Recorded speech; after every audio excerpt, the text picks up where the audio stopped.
महाराष्ट्र प्रांत की धन्यधरा औरंगाबाद स्थित अतिशय क्षेत्र धर्म तीर्थ में परम पूज्य दिगंबर जैनाचार्य श्री गुप्ती नंदी जी गुरुदेव जी महाराज के पावन निर्देशन में प्रतिदिन आयोजित श्री नवग्रह शांति जिनालय अतिशय क्षेत्र धर्म तीर्थ की अतिशयकारी नव जिन प्रतिमाओं का नवग्रह दोष निवारक महामस्तकाभिषेक।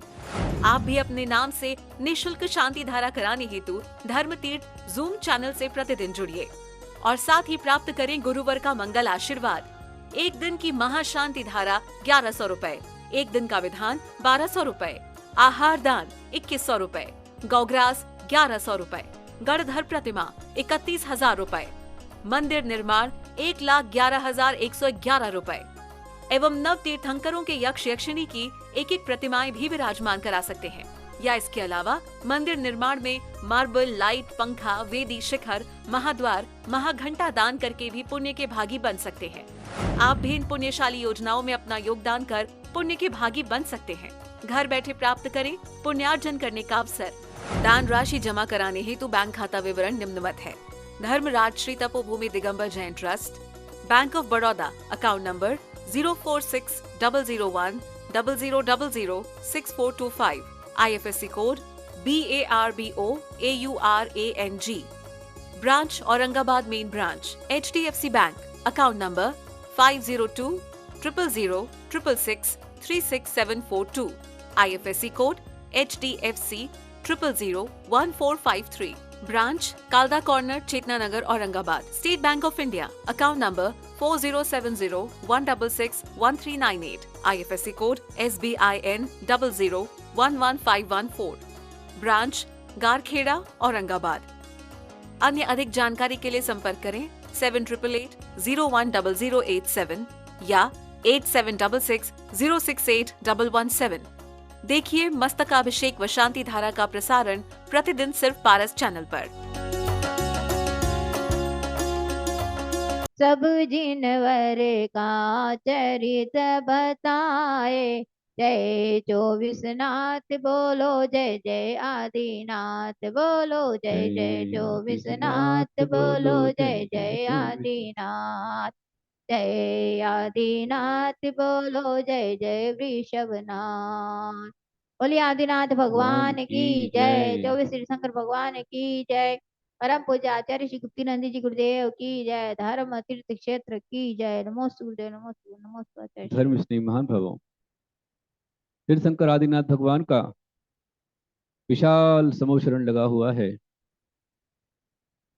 जो 12 योजन का समोशरण है, अर्थात 144 किलोमीटर लंबा चौड़ा चारों दिशाओं से वह समोशरण सबसे बड़ा समोशरण था। सबसे विशाल समोशरण इस अवसर्पिणी काल का, हुंडा अवसर्पिणी काल का भगवान आदिनाथ जी का था।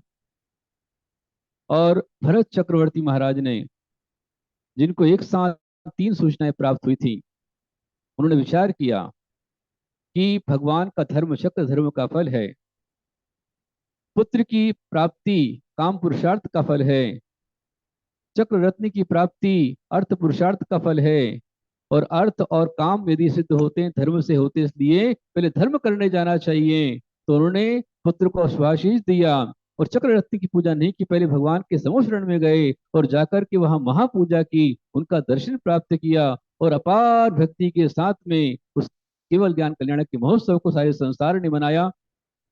और उसके पश्चात सौधर्मेंद्र ने भगवान की अपार स्तुति की। जिन सहस्त्र नाम की विशेष स्तुति भगवान के 1008 नामों से उनकी स्तुति सौधर्मेंद्र ने की और महान पुण्य का संचय किया। भगवान वृषभदेव, जिनकी परमोदारी शरीर था, 500 धनुष की विशाल अवगाहना थी, परमोदारी शरीर था, वे भगवान समोशरण में कमलासन से ऊपर भी कमल से 4 अंगुल ऊपर विराजते थे। उनका उपदेश सबसे पहले हुआ तो वह हुआ कैलाश पर्वत पर, और कैलाश पर्वत पर पुरीम ताल नगर में शकट उद्यान में सबसे पहले भगवान का उपदेश हुआ। और उसके पश्चात भगवान ने संपूर्ण भरत खंड में, भरत क्षेत्र के सभी खंडों में, आर्यखंड में विशेष करके सब जगह भगवान का विहार हुआ। ऐसा कोई देश नहीं था, ऐसा कोई प्रदेश नहीं था भगवान का समोचरण नहीं आया। आचार्य भगवान लिखते हैं कि 1000 वर्ष 14 दिन कम 1 लाख पूर्व तक भगवान का समूह शरण संपूर्ण भरत खंड में, भरत क्षेत्र के आर्य खंड में सब जगह विहार करता रहा और सबको धर्म का उपदेश देता रहा। जहां जहां भगवान का समूह शरण जाता था वहां चारों दिशाओं में 100 योजन तक सुभिक्ष हो जाता था। सुभिक्ष अर्थात अपने आप 6 ऋतु के फल फूल खिल जाते थे, धरती स्वच्छ हो जाती थी, आकाश निर्मल हो जाता था, कोई उल्कापात, भूकंप, अग्निकांड आदि कोई प्रकार की दुर्घटनाएं नहीं होती थी, ना अतिवृष्टि होती थी, ना अनावृष्टि होती थी, ना महामारी फैलती थी, ईति भीति कुछ भी नहीं होता था। और भगवान जहाँ विराजते थे वहां पर समूह शरण के पास में सभी को परम आनंद मिलता था, परम मैत्री भाव था, अहिंसा भाव था, दया भाव था, आपस में खुशी थी। यदि जन्मजात वैरी पशु पक्षी भी भगवान की समूह शरण की सीमा में आ जाएं तो भी जन्मजात वैर को भूल जाते थे। सिंह गाय जन्मजात वैरी है, सांप नेवला जन्मजात वैरी है, मोर सर्प जन्मजात वैरी है, चूहा बिल्ली जन्मजात वैरी है, बिल्ली चूहा कुत्ता बिल्ली जन्मजात वैरी है, पर ये जन्मजात वैरी प्राणी भी भगवान के समूह में वैर को भूल जाते थे और मित्रवत आनंद के साथ रहते थे। श्री विहारे प्रभु का हो जाए, सर्व क्षेत्र में शांति छाए। जय आदिनाथ बोलो जय जय आदिनाथ, जय आदिनाथ बोलो जय जय आदिनाथ। आनंद में प्राणी प्राए, प्रभु की वाणी सुन हर्षाए। जय आदिनाथ बोलो जय जय आदिनाथ, जय आदिनाथ बोलो जय जय आदिनाथ।